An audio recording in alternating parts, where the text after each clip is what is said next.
अश्विनी नक्षत्र पहला पद आत्मिक गाथा कर्म विपाक संहिता से। आज हम इस वीडियो में जानेंगे कर्म विपाक संहिता में वर्णित अश्विनी नक्षत्र के पहले पद की आत्मिक गाथा यानी आत्मा की कहानी। वह कहानी जो भगवान शिव ने माता पार्वती को सुनाई थी और जो आज भी आपकी जिंदगी में फिर से घट रही हो सकती है। इस गाथा में प्रवेश करने से पहले आइए समझते हैं नक्षत्र और पदों की ब्रह्मांडीय संरचना। पूरी सृष्टि को 12 राशियों में बांटा गया है और उन राशियों में फैले होते हैं 27 नक्षत्र। हर नक्षत्र के 4 पद होते हैं, कुल 108 पद।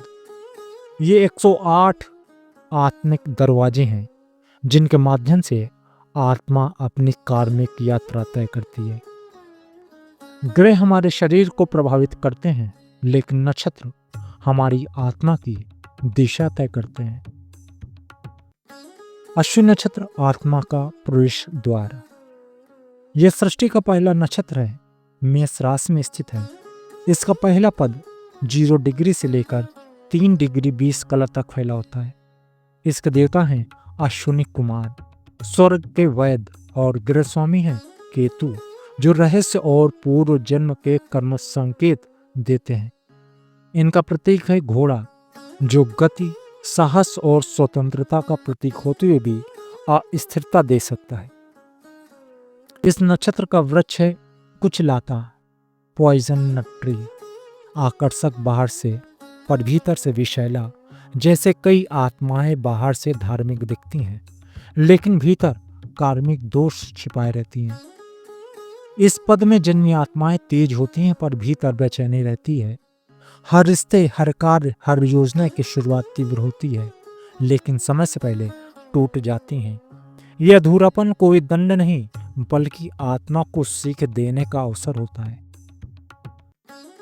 भगवान शिव ने माता पार्वती से कहा, एक आत्मा थी नरहरि, जिसका जन्म हुआ एक ज्ञानी ब्राह्मण पिता और क्षत्रिय कुल की माता से।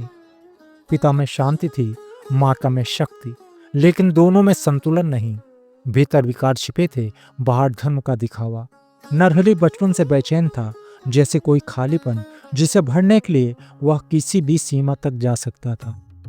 युवा होने पर उसका मित्र बना एक सच्चा धार्मिक विनम्र ब्राह्मण। नरहरि को उससे ईर्ष्या होने लगी। उसे लगा वह सम्मान जिसका वह भूखा है उसके मित्र को मिला हुआ है। और फिर एक दिन नरहरि ने विश्वासघात किया।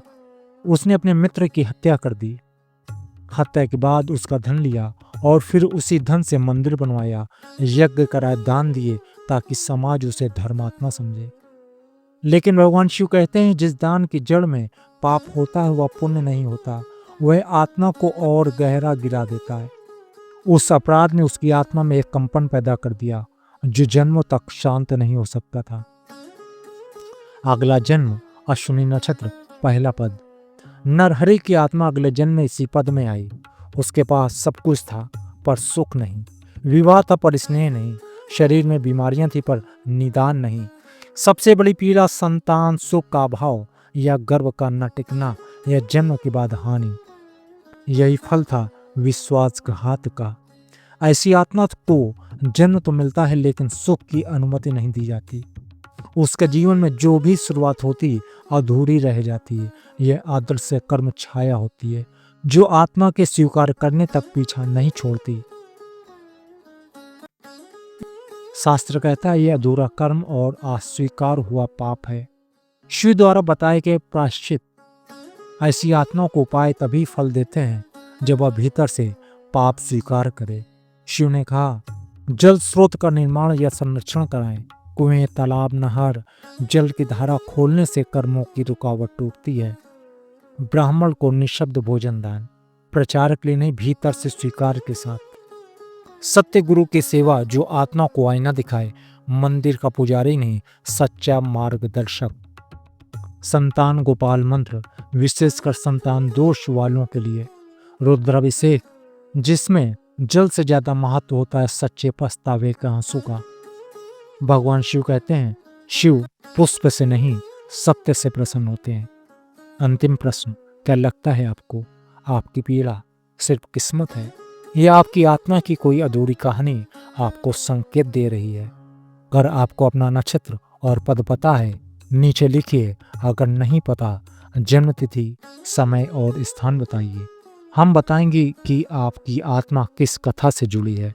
तब तक के लिए नमस्कार। जय श्री राम, जय श्री शंभू।